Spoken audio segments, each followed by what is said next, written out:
State political reporter Rhiana Whitson is investigating the pressure points in the state's struggling health system.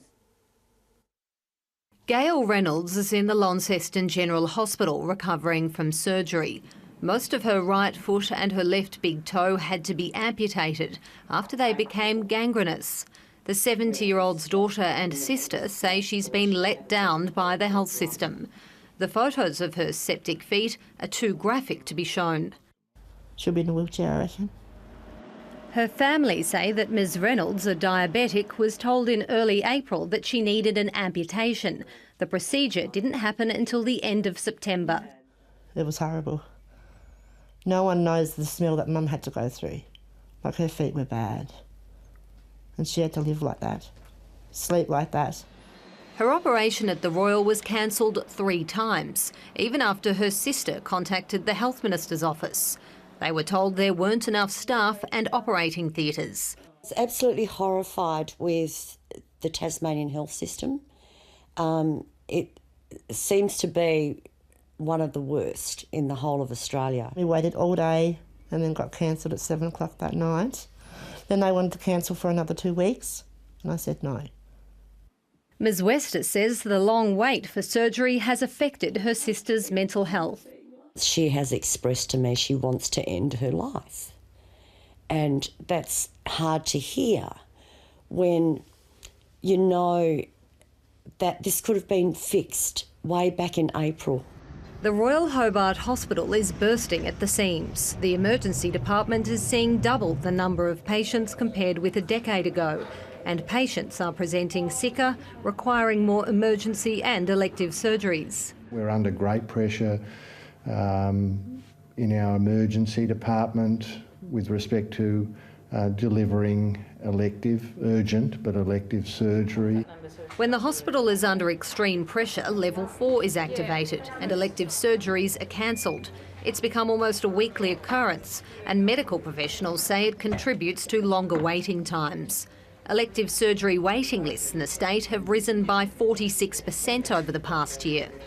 In June, Category 1 patients across Tasmania waited an average of 49 days beyond clinically recommended timeframes. Category 2 patients an additional 101 days, and Category 3 patients an extra 55 days. Outpatient lists are also long, including for cancer patients. On the wait list, you'll have new patients that are coming on that need to start their treatment, and often they need to start their treatment as soon as possible, so to give them the best chance of survival.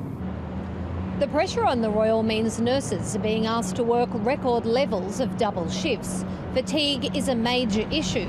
The Nurses Union says the number of adverse events has also increased, and there have been avoidable deaths. We're forced to do waiting room medicine, and the doctors and nurses are looking after patients inside rooms, and that's unsafe, and they're not getting the best treatment. We're always stepping up to the abyss, into that canyon, like, you know, where it gets really dangerous and really dangerous, really dangerous, and we reach a point where, oh my God, it's going to break. The hospital's new K block is due to be completed mid-next year.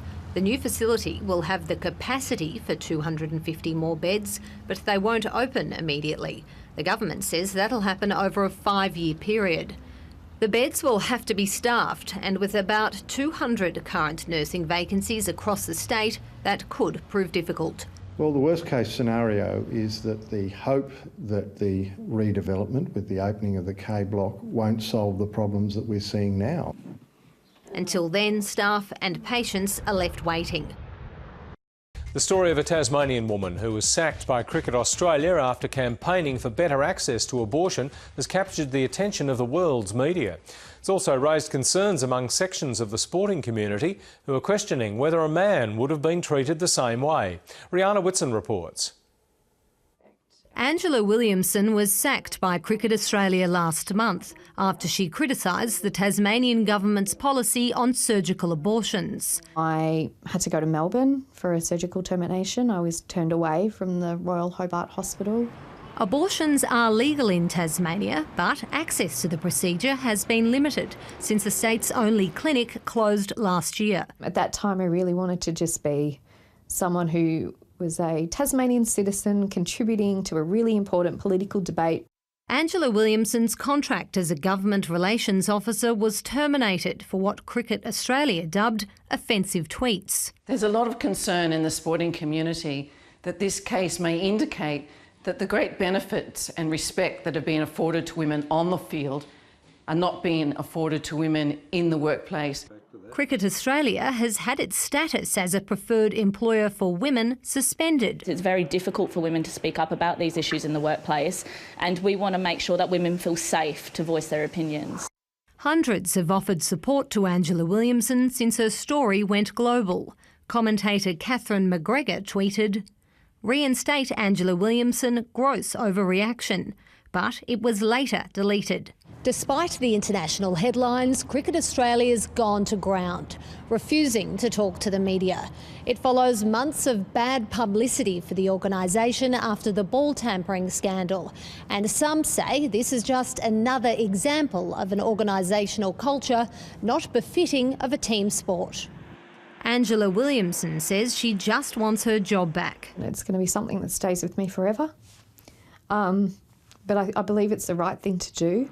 She'll take her fight to the Fair Work Commission next week. Rhiana Whitson, ABC News. The Premier Will Hodgman has denied his government's on shaky ground, despite new Liberal recruit Sue Hickey vowing to vote as an independent Speaker. Her defiance in taking the job from experienced Liberal Rhiana Whitson has cast doubt on the stability of the Hodgman government. Here's state political reporter Rhiana Whitson. Sue Hickey's first job as Speaker was to evict a group of homeless people who've set up camp on Parliament lawns. It didn't go according to plan. No, major point, and it is now. I have to ask, unfortunately, but do my job. No, we are not moving. We will not be moved on. We will not be moved on. The Premier was there but made a quick exit when Sue Hickey arrived. He's been forced to hose down the controversy after the newly elected MP's act of defiance, taking the speakership from Rhiana Whitson with the help of Labor and the Greens. My government remains very confident, focused on the job and determined to deliver. Mr Hodgman insists he's still governing in majority. We have 13 members, yes, an independent Speaker, but Sue Hickey is a member of the Liberal Party, and we have 13 members, that's a majority. Sue Hickey's promise to give confidence and supply won't extend to all government legislation. Will you be voting along party lines still? Mostly. Her casting vote and confidence in the government wasn't tested today. The Greens mounted a no-confidence motion in the government, but it was defeated by Labor and the Liberals. Labor followed through with its promise to attack the Housing Minister.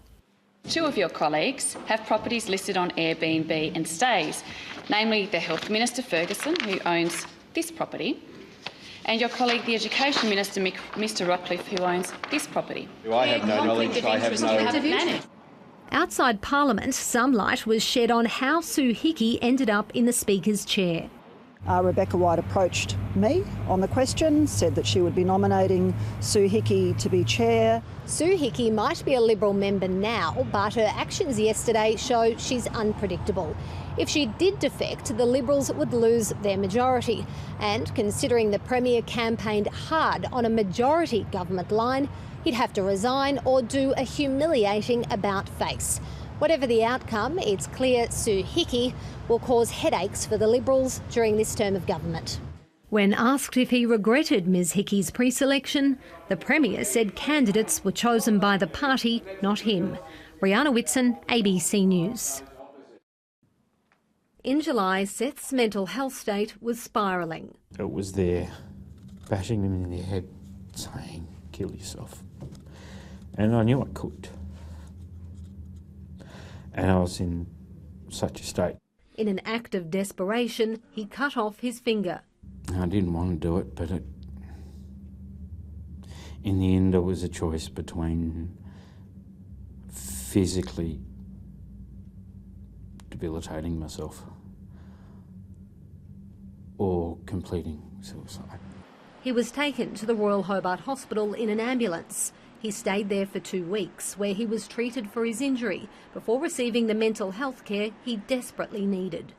In the fortnight before cutting off his finger, Seth says he twice tried to seek help at the Royal. You get help if you're in crisis, but only the right kind of crisis. If it doesn't look like you're bleeding to death, you know, coming into hospital, you're shunted to the side. The first time, Seth says he left after waiting for 12 hours in ED. And the second time, he was discharged by a junior clinician after waiting for 8 hours in emergency. If I'd been helped in those first 2 visits at hospital, I wouldn't have had to have come to that, well, a rational decision. Since 2013, 10 acute mental health beds have been cut from the Royal Hobart Hospital under both Labor and Liberal governments. Last month, psychiatric patients forced to wait for long periods used towels and blankets for makeshift beds. Doctors have consistently been calling for the number of acute beds to be restored.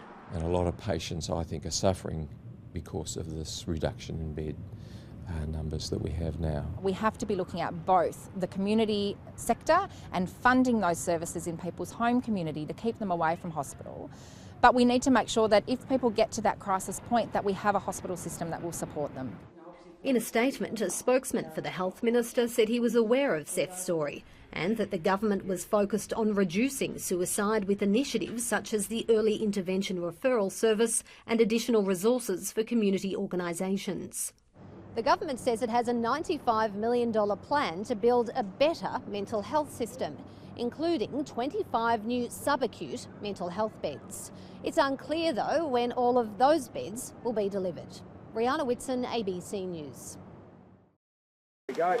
Fearing arrest, the remaining homeless campers packed up. A flurry of phone calls to government saw 2 of the women moved into cabins. That left Michael Prestige, who didn't want to be separated from his dogs. And where did he end up? Here at the Royal Hobart Showgrounds.